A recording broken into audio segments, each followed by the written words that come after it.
welcome here, and that we respect what you have had to deal with these last few years. We respect the long tradition of your people and what you have accomplished over the years, and I am sure that you will be successful. As you know, a lot of you, I think, are farmers, right? When you have quality seeds, you can put them in foreign soil and they will blossom, they will bloom.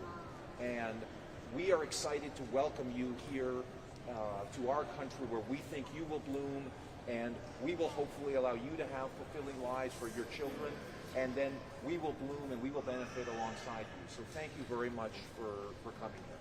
Yeah.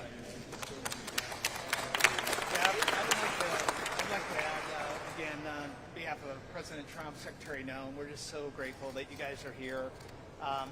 Everybody within DHS, we've been so excited to be able to get you guys here to process, to vet, everything, so you guys get a really warm start. After all I was tracking your flight, 12 hours that you were last night. I'm like, oh my God. So thank you for just the patience of being able to get here. Very similar to Chris, as our Secretary Landau, is that my wife came from Iran. Same thing, persecution from Christianity. And she's come here. She now speaks 5 languages. She's a school teacher. She's a great American story, and we're so grateful. I think Chris and I both just wanted to come and make sure that we greet you guys, we meet you, give our contact information to you, and if there's anything that we could do, we just want to welcome you personally. We look forward to, after this, to be able to spend a little bit of time with you and get to talk to you guys. So thank you guys.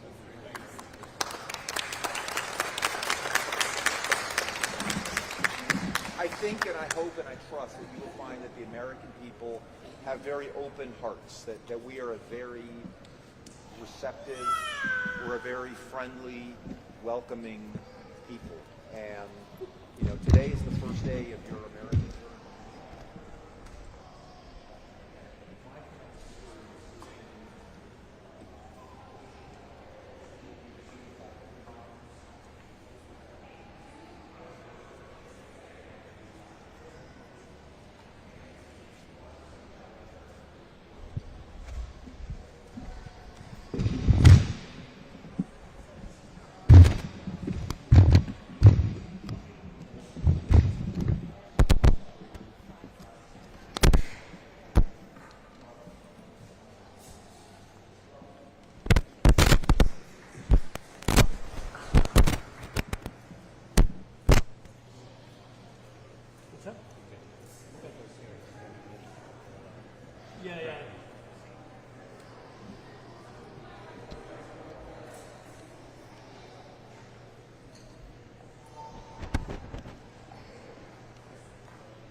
to be good.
Okay.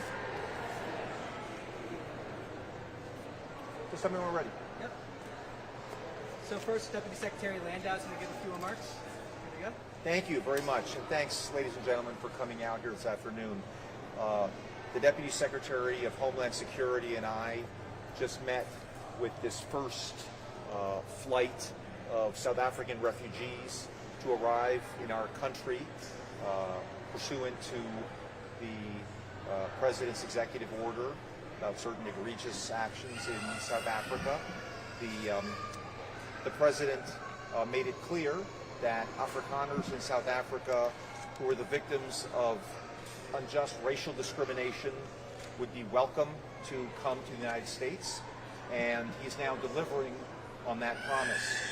The Deputy Secretary and I just spoke to some of the folks who arrived on this flight, and they tell quite harrowing stories of the violence that they faced in South Africa that was not redressed by the authorities, by the unjust application of the law.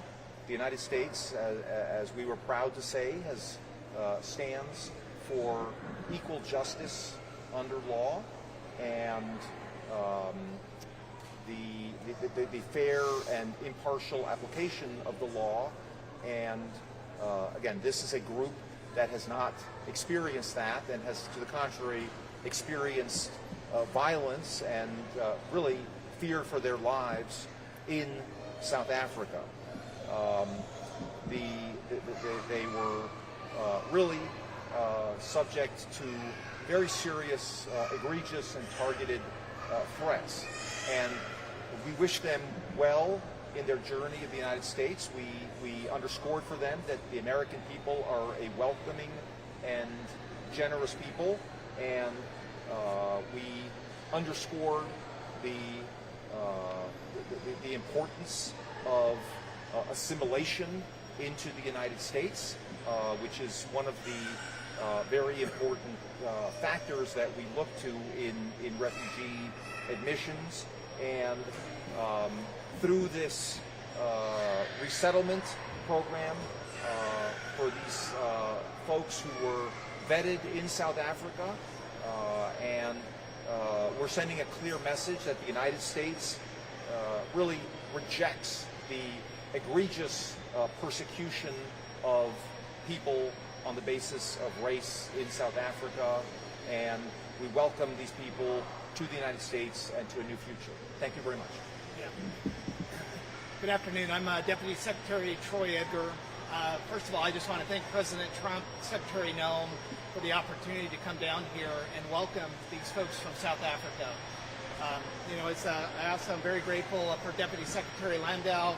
We do a lot of work together to try to further the objectives of the President, and this has been a very important day. It was great to greet these folks that came in, to hear their stories, to hear what they've been through. This is a real situation. These people have went through a lot of stuff, and we're just grateful to have them in the U.S. As many of us know, the United States has a long history of bringing people over. My wife was an Iranian, came over during the regime change in the 70s, and she's now here, speaks 5 languages, a school teacher. We think the American dream is possible for these South Africans. We're super excited for them, and Deputy Secretary and myself have given these people our personal information and said anything we could do to help them be successful. We just want to wish them the best. We thank you guys for coming down here and celebrating this with us. Thank you. Deputy Secretary, a couple questions. First, Breitbart. Hi, thank you for your time. What are some examples of racial discrimination or attacks that initially caught the eye of the Trump administration, and is there a pathway to American citizenship for these refugees? Sure. Well, thank you for that question. I think if you look at the executive order that the President issued back on February 7th of this year, it talks about the terrible Expropriation Act that was enacted last year in South Africa that allows for the expropriation without compensation of farmland.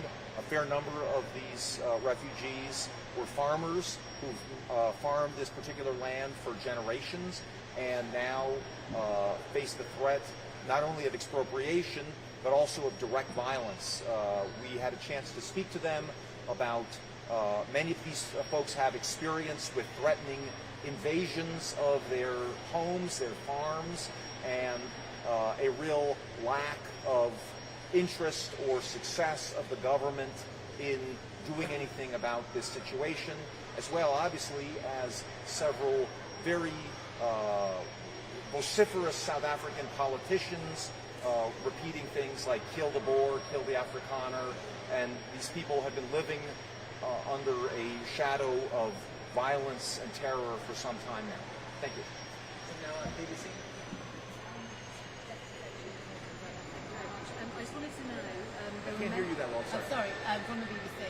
There are many people who are who fit the criteria of seeking help, who are fleeing persecution. Afghans, for example, and they live in a country run by the Taliban, but they're being denied refugee status. So I'm wondering, why has such an exception been made for the Afrikaners, especially when the South African government says they're not in danger? And are you going to open up the refugee settlement program for others? Thank you for that question. I think you may recall that on the president's first day in office, on January 20th of this year, he issued an executive order that paused U.S. refugee programs that had been going at record levels under the prior administration and had brought in people that we were not sure had been carefully vetted for national security issues, and put a pause on the refugee admission program in general. That pause, of course, was subject from the very beginning to exceptions where it was determined that this would be in the interest of the United States. Some of the criteria are making sure that refugees did not pose any challenge to our national security and that they could be assimilated easily into our country. So the president on February 7th issued an executive order about the egregious conditions in South Africa, and all of these folks who have just come in today have been carefully vetted pursuant to our refugee standards, and whether or not the broader refugee programs for other people around the world will be lifted is still an ongoing consideration. But again, the president has recognized the dire situation of this particular group of people, and again, they went through the process. It is not surprising, unfortunately, that a country from which refugees come does not concede that they are refugees, and unfortunately, the South African government has not done what we feel is appropriate to guarantee the rights of these citizens to live in peace with their fellow South Africans, which is why, under our domestic law, they were given refugee status. Thank you very much. Thank you very much. How many people have come? How many people have been brought over? Release the number?